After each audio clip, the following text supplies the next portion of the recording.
Atomic Habits. James Clear is one of the most useful books on changing your habits, More Than the Power of Habit by Charles Duhigg. I'd recommend this book over most books aimed at helping you get control over your life. In this video I present you a summary of the book. So take a pen and a sheet to take notes. We meet again after the intro.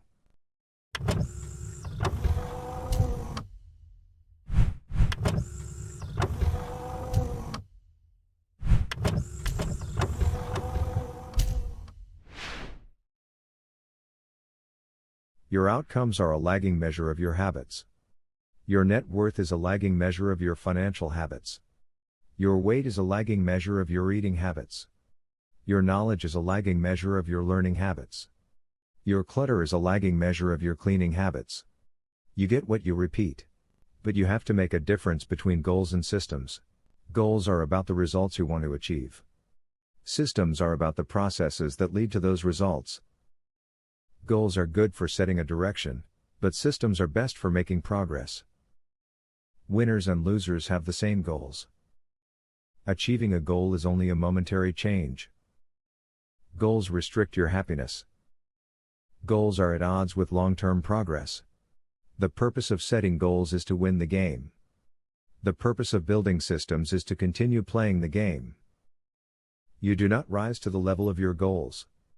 You fall to the level of your systems. Changing our habits is challenging for two reasons. 1. We try to change the wrong thing. 2. We try to change our habits in the wrong way. The change in behavior is based on 3 layers. 1. The first layer is changing your outcomes. This level is concerned with changing your results, losing weight, publishing a book, winning a championship. Most of the goals you set are associated with this level of change. 2. The second layer is changing your process. This level is concerned with changing your habits and systems, implementing a new routine at the gym, decluttering your desk for better workflow, developing a meditation practice. Most of the habits you build are associated with this level. 3. The third and deepest layer is changing your identity. This level is concerned with changing your beliefs, your worldview, your self-image, your judgments about yourself and others. Most of the beliefs, assumptions, and biases you hold are associated with this level. The alternative is to build identity-based habits. With this approach, we start by focusing on who we wish to become. Behavior that is incongruent with the self will not last. You may want more money, but if your identity is someone who consumes rather than creates, then you'll continue to be pulled toward spending rather than earning. The ultimate form of intrinsic motivation is when a habit becomes part of your identity. It's one thing to say I'm the type of person who wants this. It's something very different to say I'm the type of person who is this. New identities require new evidence. If you keep casting the same votes you've always cast, you're going to get the same results you've always had. If nothing changes, nothing is going to change. It is a simple 2-step process. Decide the type of person you want to be. Prove it to yourself with small wins. I have a friend who lost over 100 pounds by asking herself, what would a healthy person do? The formation of all habits is a feedback loop, a concept we will explore in depth in the next chapter, but it's important to let your values, principles, and identity drive the loop rather than your results. The focus should always be on becoming that type of person, not getting a particular outcome. The process of building a habit can be divided into 4 simple steps. 1. Cue. 2. Craving. 3. Response. 4. Reward. You do not crave smoking a cigarette, you crave the feeling of relief it provides. You are not motivated by brushing your teeth but rather by the feeling of a clean mouth. You do not want to turn on the television, you want to be entertained. Every craving is linked to a desire to change your internal state. The thoughts, feelings, and emotions of the observer are what transform a cue into a craving. The response is the actual habit you perform, which can take the form of a thought or an action. Whether a response occurs depends on how motivated you are and how much friction is associated with the behavior. Rewards are the end goal of every habit. The cue is about noticing the reward. The craving is about wanting the reward. The response is about obtaining the reward. The first purpose of rewards is to satisfy your craving. Second, Rewards teach us which actions are worth remembering in the future. If a behavior is insufficient in any of the 4 stages, it will not become a habit. 1. Eliminate the cue and your habit will never start. 2. Reduce the craving and you won't experience enough motivation to act. 3.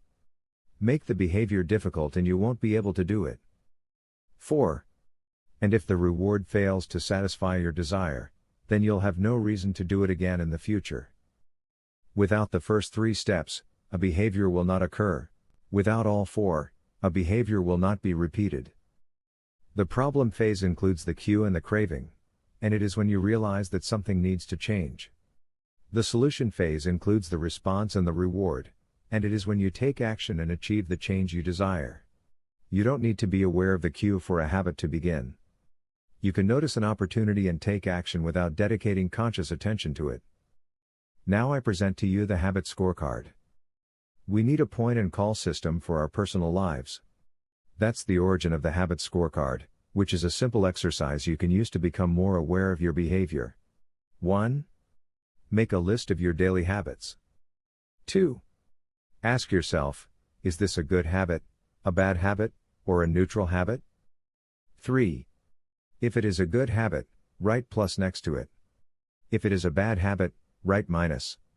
If it is a neutral habit, write equals. If you're having trouble determining how to rate a particular habit, here is a question I like to use. Does this behavior help me become the type of person I wish to be? Does this habit cast a vote for or against my desired identity? The first step to changing bad habits is to be on the lookout for them. If you feel like you need extra help, then you can try pointing and calling in your own life. Say out loud the action that you are thinking of taking and what the outcome will be. They were also asked to formulate a plan for when and where they would exercise over the following week. Specifically, each member of the third group completed the following sentence: during the next week, I will partake in at least 20 minutes of vigorous exercise on day, at time, in place. 91% of the third group exercised at least once per week, more than double the normal rate.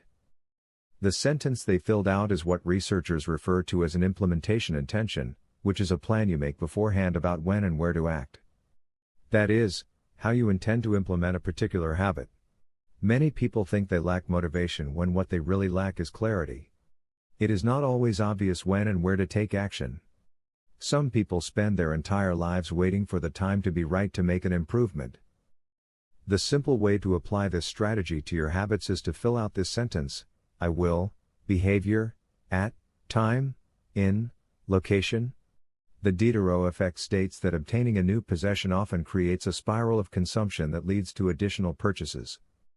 Habit stacking: identify a current habit you already do each day and then stack your new behavior on top. The habit stacking formula is: after, current habit, I will, new habit. Creating a habit list for creating new habits. Make a list with 2 columns. In the first column, write down the habits you do each day without fail. In the second column, write down all of the things that happen to you each day without fail. Armed with these 2 lists, you can begin searching for the best place to layer your new habit into your lifestyle. Habits like read more or eat better are worthy causes, but these goals do not provide instruction on how and when to act. Be specific and clear: after I close the door, after I brush my teeth, after I sit down at the table. The specificity is important. The more tightly bound your new habit is to a specific cue, the better the odds are that you will notice when the time comes to act. Habits can be easier to change in a new environment. It helps to escape the subtle triggers and cues that nudge you toward your current habits. Go to a new place, a different coffee shop, a bench in the park, a corner of your room you seldom use, and create a new routine there. Disciplined people are better at structuring their lives in a way that does not require heroic willpower and self-control. In other words, they spend less time in tempting situations. I have never seen someone consistently stick to positive habits in a negative environment. One of the most practical ways to eliminate a bad habit is to reduce exposure to the cue that causes it. Remove a single cue and the entire habit often fades away. The more attractive an opportunity is, the more likely it is to become habit-forming. When it comes to habits, the key takeaway is this: Dopamine is released not only when you experience pleasure, but also when you anticipate it. Gambling addicts have a dopamine spike right before they place a bet, not after they win. It is the anticipation of a reward, not the fulfillment of it, that gets us to take action. The habit stacking plus temptation bundling formula is: after, current habit, I will, habit I need. After, habit I need, I will, habit I want. If you want to watch sports, but you need to make sales calls, after I get back from my lunch break, I will call 3 potential clients, the need. After I call 3 potential clients, I will check ESPN, the want. The hope is that eventually you'll look forward to calling 3 clients or doing 10 burpees because it means you get to read the latest sports news or check Facebook. Join a culture where 1. Your desired behavior is the normal behavior and 2. You already have something in common with the group. Whenever we are unsure how to act, we look to the group to guide our behavior. We are constantly scanning our environment and wondering, what is everyone else doing? The normal behavior of the tribe often overpowers the desired behavior of the individual. For example, one study found that when a chimpanzee learns an effective way to crack nuts open as a member of one group and then switches to a new group that uses a less effective strategy, it will avoid using the superior nut cracking method just to blend in with the rest of the chimps. Your habits are modern-day solutions to ancient desires. New versions of old vices. The underlying motives behind human behavior remain the same. The specific habits we perform differ based on the period of history. Even the tiniest action is tinged with the motivation to feel differently than you do in the moment. When you binge eat or light up or browse social media, what you really want is not a potato chip or a cigarette or a bunch of likes. What you really want is to feel different. Find something that makes you truly happy, like petting your dog or taking a bubble bath, and then create a short routine that you perform every time before you do the thing you love. Maybe you take 3 deep breaths and smile. 3 deep breaths. Smile. Pet the dog. Repeat. Eventually, you'll begin to associate this breathe and smile routine with being in a good mood. If you want to master a habit, the key is to start with repetition, not perfection. You don't need to map out every feature of a new habit. You just need to practice it. This is the first takeaway of the third law: you just need to get your reps in. One of the most common questions I hear is, how long does it take to build a new habit? But what people really should be asking is, how many does it take to form a new habit? That is, how many repetitions are required to make a habit automatic? Habits like scrolling on our phones, checking email, and watching television steal so much of our time because they can be performed almost without effort. They are remarkably convenient. One of the most effective ways to reduce the friction associated with your habits is to practice environment design. When deciding where to practice a new habit, it is best to choose a place that is already along the path of your daily routine. Habits are easier to build when they fit into the flow of your life. Create an environment where doing the right thing is as easy as possible. Resetting the room, for instance, when he finishes watching television, he places the remote back on the TV stand, arranges the pillows on the couch, and folds the blanket. If you find yourself watching too much television, for example, then unplug it after each use. Only plug it back in if you can say out loud the name of the show you want to watch. When I hide beer in the back of the fridge where I can't see it, I drink less. When I delete social media apps from my phone, it can be weeks before I download them again and log in. Your options are constrained by what's available. They are shaped by the first choice. The 2-minute rule: when you start a new habit, it should take less than 2 minutes to do. A new habit should not feel like a challenge. The actions that follow can be challenging, but the first 2 minutes should be easy. What you want is a gateway habit that naturally leads you down a more productive path. Your goal might be to run a marathon, but your gateway habit is to put on your running shoes. That's how you follow the 2-minute rule. Becoming an early riser is: 1. Be home by 10 p.m. every night. 2. Have all devices, TV, phone, etc., turned off by 10 p.m. every night. 3. Be in bed by 10 p.m. every night, reading a book, talking with your partner. 4. Lights off by 10 p.m. every night.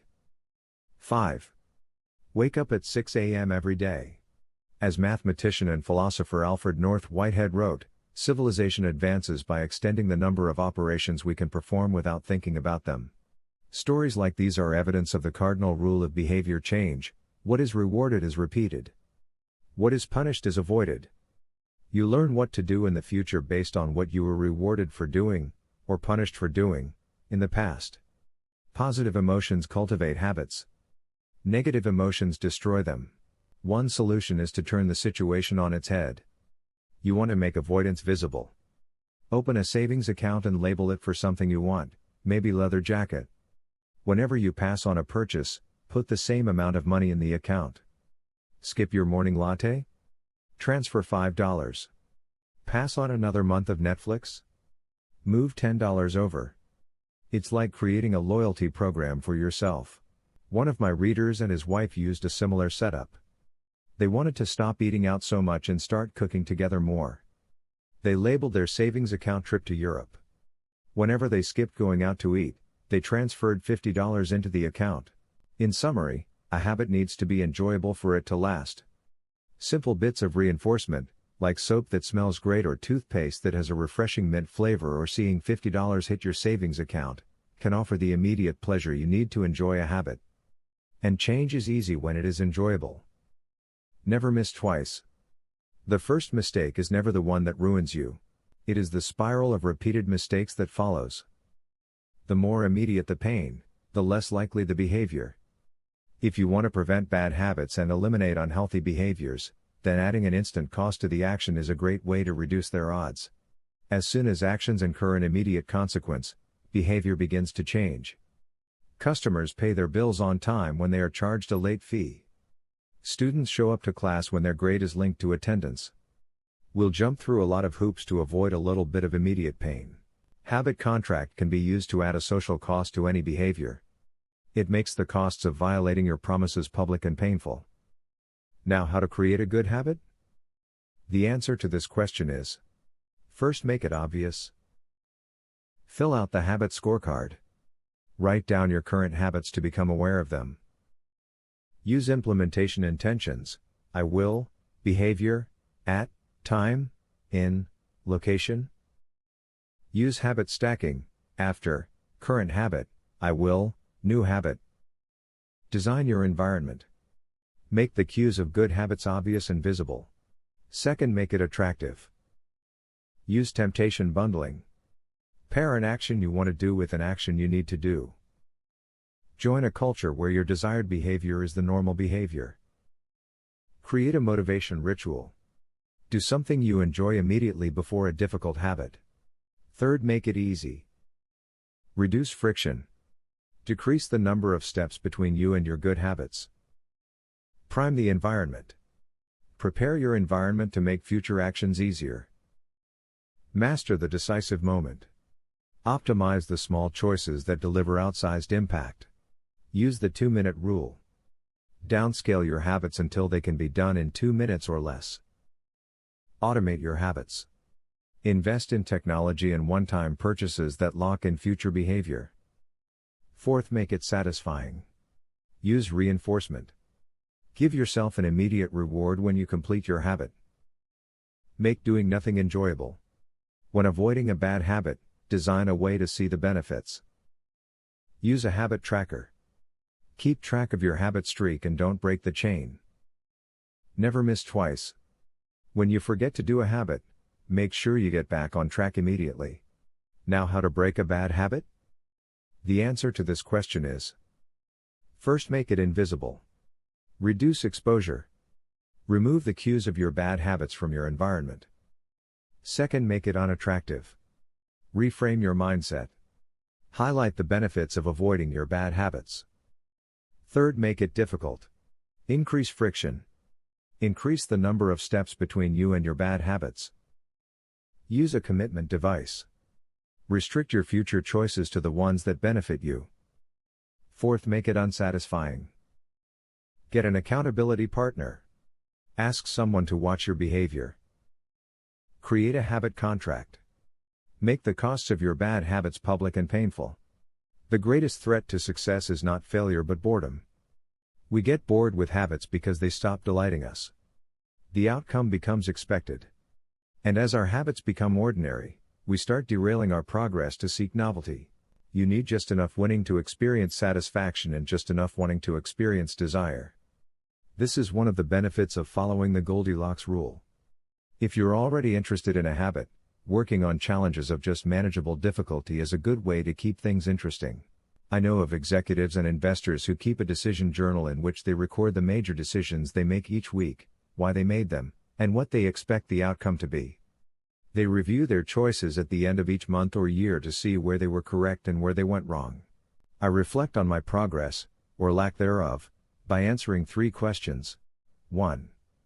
What went well this year? 2. What didn't go so well this year? 3. What did I learn? My yearly integrity report answers 3 questions. 1. What are the core values that drive my life and work? 2. How am I living and working with integrity right now? 3. How can I set a higher standard in the future? Thank you for your attention, and if you find it useful for you, please leave me a comment and a like to encourage me. If you want to buy the book, I leave you in the description the link.